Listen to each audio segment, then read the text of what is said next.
I'm reading from Jeremiah chapter 29 and I'm reading verse number 13. And you will seek me and find me when you seek me with all your heart. Let's look to the Lord in prayer.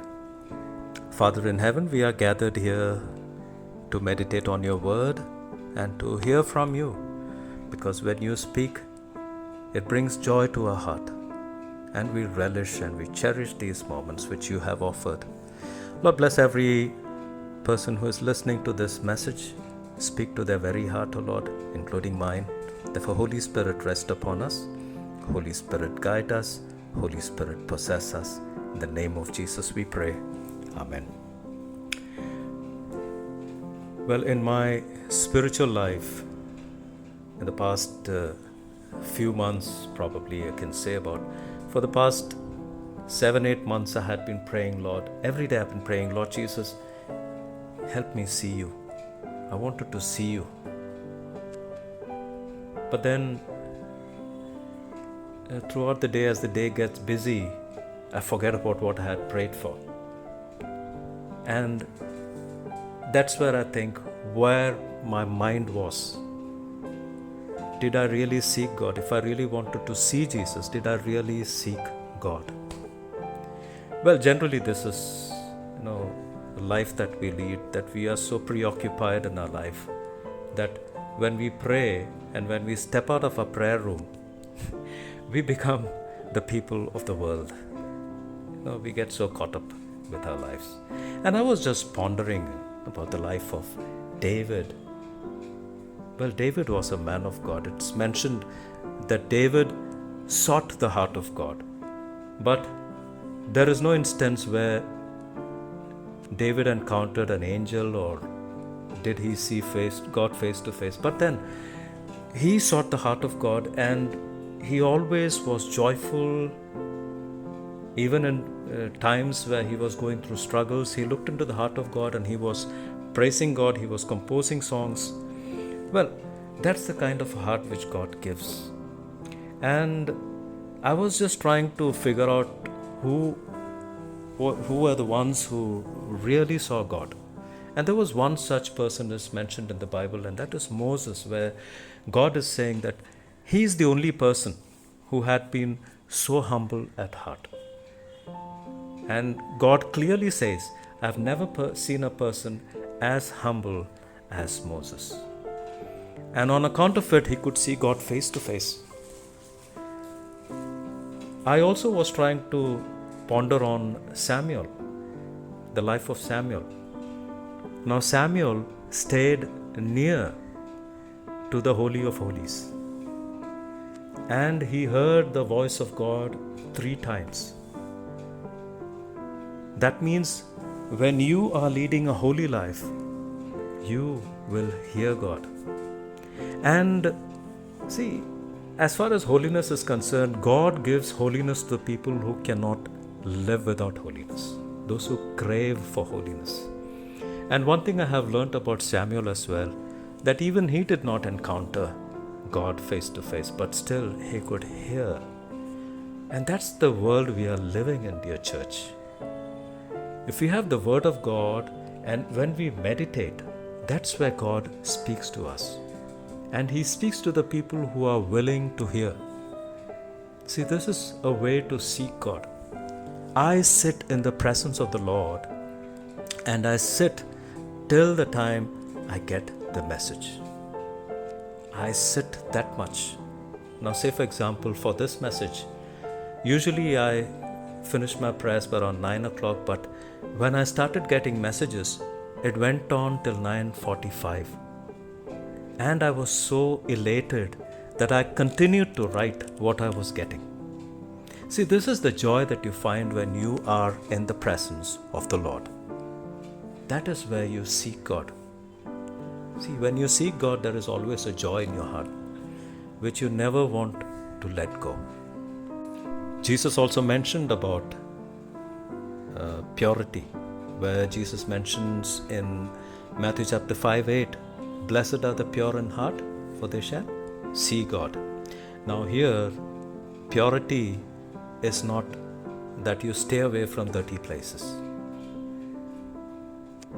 God wants us to be in the place where God wants us to dirty ourselves. I would explain it to you. What does that mean? Look at the life of Mother Teresa. She used to go to the gutters of Kolkata, pick up the people who were abandoned. She did not care about dirtying herself for the Lord. She went, picked them from the places, bathed them, gave them food, ministered to their needs. Well, this is purity of heart. Blessed are the pure in heart, they shall see God. And that's what Mother Teresa said. When I see a lame, when I see a man who is abandoned or a woman who is abandoned in the street, I see Jesus in that person. And that is where the hope of the dying man or the abandoned man or the abandoned woman is renewed. I wanted to share 3 points from it. First point is seeking is foresightedness. Seeking is foresightedness. Now, say for example, a person is a fisherman and his son wants to learn fishing. What does the fisherman teach him? He won't teach him to cast the net, but he will teach him to swim first. You know why? Because when you go fishing, you have to go to the deep. And there you find troubled waters. First, you have to learn is swimming. And this is what he teaches his son. And only after that, the father teaches how to cast the net. Dear church, even when you look at the people who are recruited for military services, for the first 6 months, they are not allowed to even touch the gun. They are made to run, they are made to carry weight, they are made to broaden their shoulders. You know what? That's the way they build up the shoulders, because they have to hold the gun, and when you fire from the gun, it gives a reflex action. And for that you need to have broader shoulders and strong shoulders. This is where God sees us. He builds us. Now, supposing if we are going through a situation, God is preparing us for something that is more important, because that's what we have asked for. Lord, this is what I need. And that's where God is preparing us. Foresightedness. God knows what has to be done.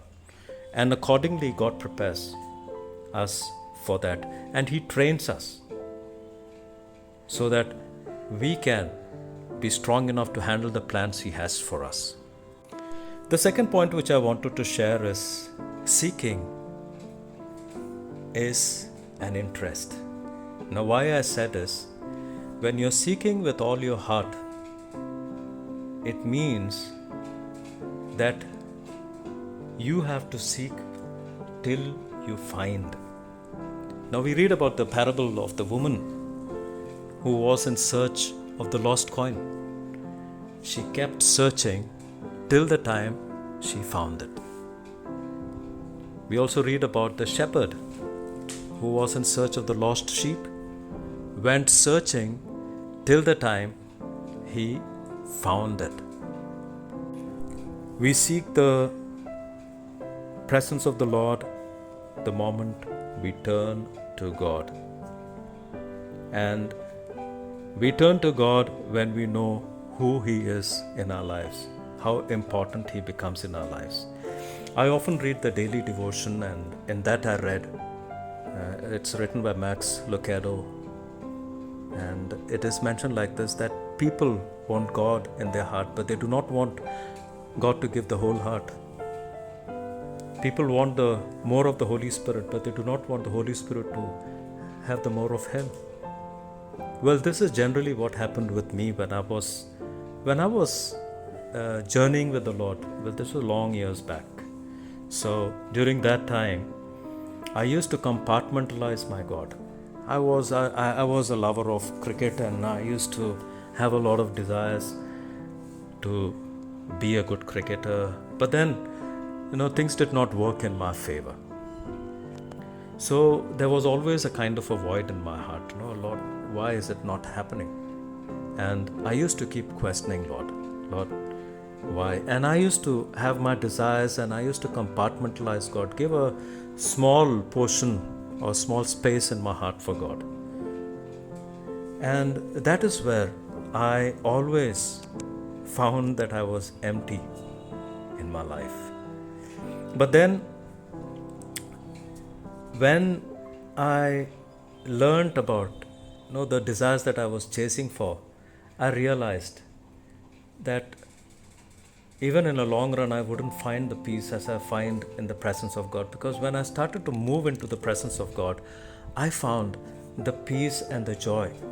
And I never wanted the joy and the peace to be taken away. Don't let go that peace and joy that you experience in the presence of God. And it's quite rightly said, when I read Warren Weiss's book, The Daily Devotion again, and in that he is mentioned, what you delight is what is in your heart. What you delight is what is in your heart. So if we have to seek God, we have to make sure whether we are giving Him the whole heart. See, even if you have your desires in your heart, give that to the Lord. Let God work. Allow Him to work. The problem with me was, when I was trying to compartmentalize God, I was not allowing God to work on those desires. On account of it, I was never successful in life. I only ended up being a dreamer. So whenever you have any plan or you have any desires in your heart, give it to the Lord. Well, if you find unrest, you will come to know that it is not the will of God. But if you find peace, God will lead. Because when you are at peace, you are walking in the will of God. You always remember that. The third point which I wanted to share is, seeking is an experience. Now, say for example, we seek our immediate needs. Now, say for example, if I'm hungry, I will seek for food rather than eating snacks, because I need food at that time and not snacks. Well, even in our lives, no matter who, you may speak about your faith, that you have faith to move the mountains, but then when you face a challenge, not only you, everybody, even me, when we face a challenge, the first thing we do is go on our knees and say, Lord, please take away the challenges. And that's the way we pray, because we say, Lord, this is the need for the hour. Please take away my challenges. And that is where we seek our own priorities rather than seeking the heart of God. In this, I wanted to cite an example about the stock market, the people who are dealing with stock market. When they train their children, they teach them the tricks of the trade, where to hedge, where to see that there is a slight fluctuation. How do you handle those fluctuations in the market? Well, here the father will take him through the experience that he had gone through. And the father observes the son, where the son is getting disappointed or dejected. That's where he goes, he handles the situation. And he handles the situation to such a point that the father takes the majority of that situation and gives just a small portion of it for the son to handle it. See, this is how our Heavenly Father is. When we are going through situations, He will take the major chunk and allow us to walk with Him, to experience it. That is what we learn. And moreover, in the stock market, a wise father will not teach the son how to make money, but teach us how to handle the losses, the fluctuations.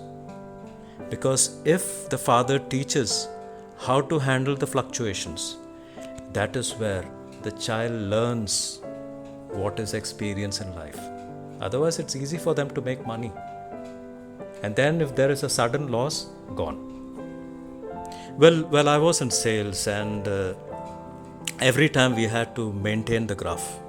We have to check the graph. And we always used to look where there is a downfall. Meaning, it's easy to look at the graph when it is going up. But we were always eyeing, and one of my colleagues said, Elvin, we have to always look at the graph and we have to see when it is coming down. And when the graph comes down, that is where we learn where are the loopholes in our business, in our sales. And that is where we need to come up from that sales. And that is where God wants us to be. To come up in our situations and to learn from our experiences. Because if we learn from our loopholes and from our losses, from our situations, that's where we are able to experience. Otherwise, if we run away from the losses or probably situations, it's not going to serve any purpose. And experience is all about how we start all over again. There is always a fall. And I keep telling everybody, even if you fall, you have God in you, the Holy Spirit, who will again pick you up and lift you up to see that you stand firm again. That's the promise of God that we have. Especially when we go through situations in life, the first thing that comes to our mind is, did I do something wrong in the sight of God that God is punishing me? No. God is teaching you certain times. And remember, when God has forgiven you, He is not going to remember your past nor remember the future sins that you're going to commit. When you are forgiven forever. But when He is teaching you, He is imparting His expertise, His experience to you so that you would learn. So if you have to be wise, if you have to have the wisdom of God, you have to go through experiences in life. And that's what I have learned in my life over time. And it's only when you go through experiences in life, you can be a kind of a role model, not role model you can say, but can be a kind of a teacher to the people who are going through similar situations.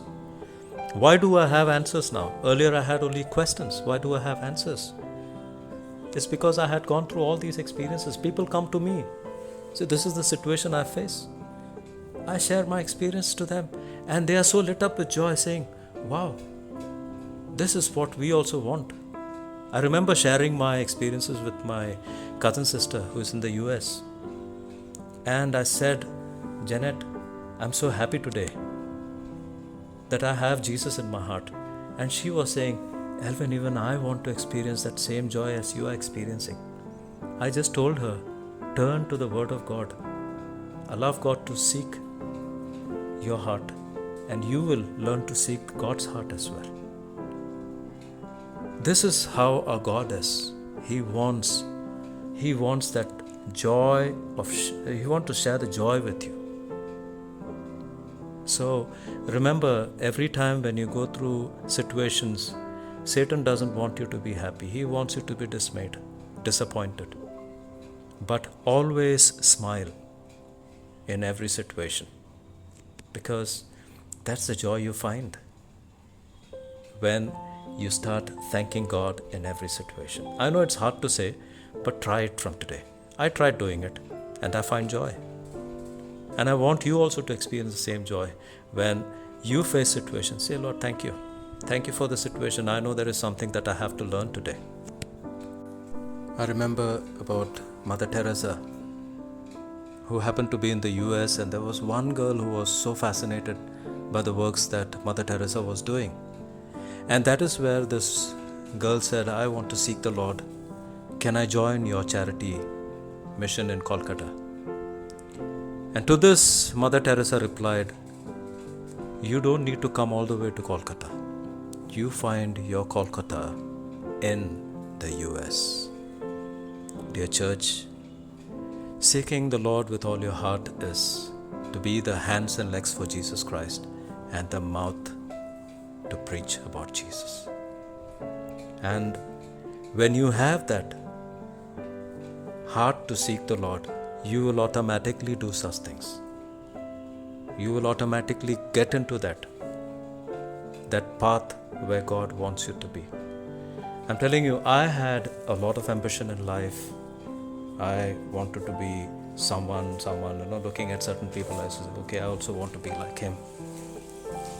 But then, as the days progressed, as I started to dig deeper and deeper into the Word of God, I realized how important God is in my life than chasing after these things, chasing after my dreams. And eventually, when I look back, I see it as a vanity. What is vanity? Do you know that? Vanity is like a soap bubble that explodes.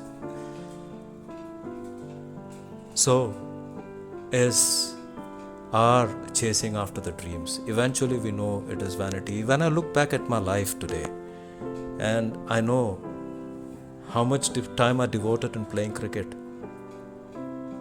and now I think, had I done something fruitful for the kingdom of God, today God would have taken me. But any which ways, God is never late in our lives. He's never slow to our promises.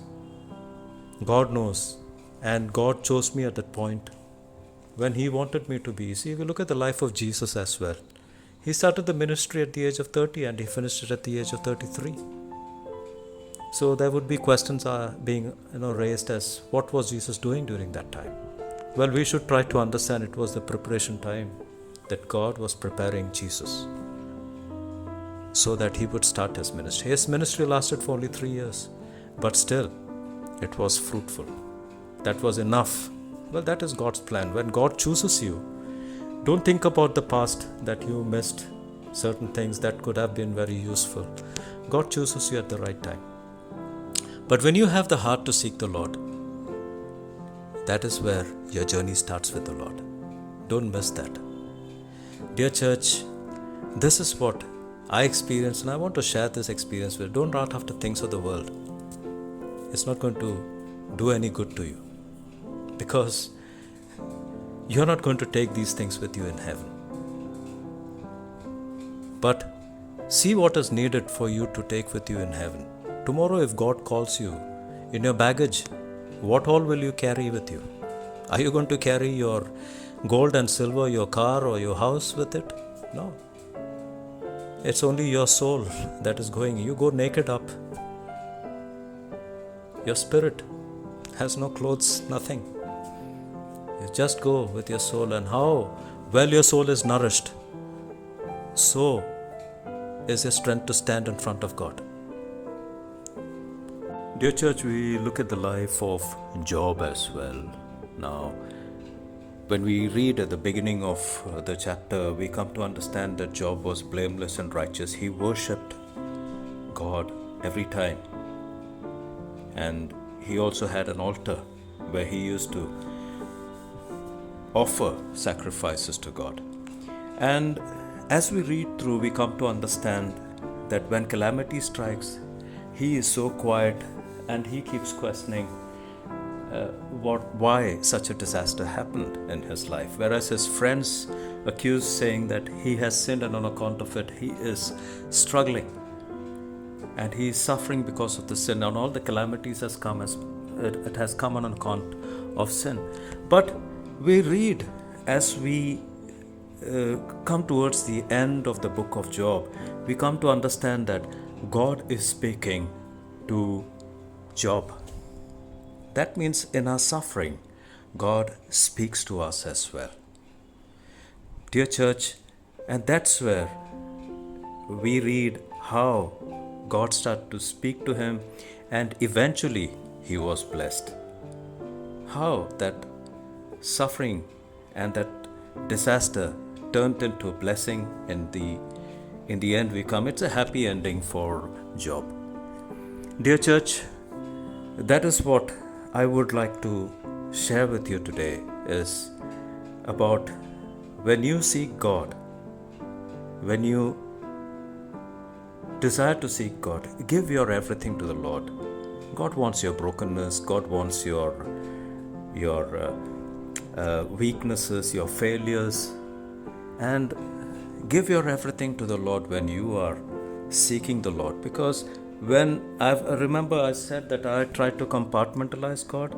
So if you compartmentalize God, you won't be able to give your failures and your weaknesses to God. Rather, give your failures, your weakness when you're seeking God. Give God your whole heart. Let Him work in your life. See, I have been trying to figure out that when I was trying to meditate on these words, seeking also in a way means to trust God. So the more you trust in Him, the more you will have that confidence in Him. And that is what I have experienced when I tried to give my whole heart to the Lord. Dear church, this is my appeal to you whenever you are at a crossroads or probably thinking, I am going through a kind of a stage where there is no hope at all. Try seeking the Lord and give your whole heart to the Lord and see the difference God is going to make in your life. He will work through your failure in such a way that He will work the success through that failure. Dear church, as usual, in my messages, I often say that Jesus is coming back soon. So these are the preparation time, and we have to prepare ourselves for the second coming. So prepare yourself for the second coming of the Lord, and always be alert as the 5 virgins were alert. Keep the lamp burning.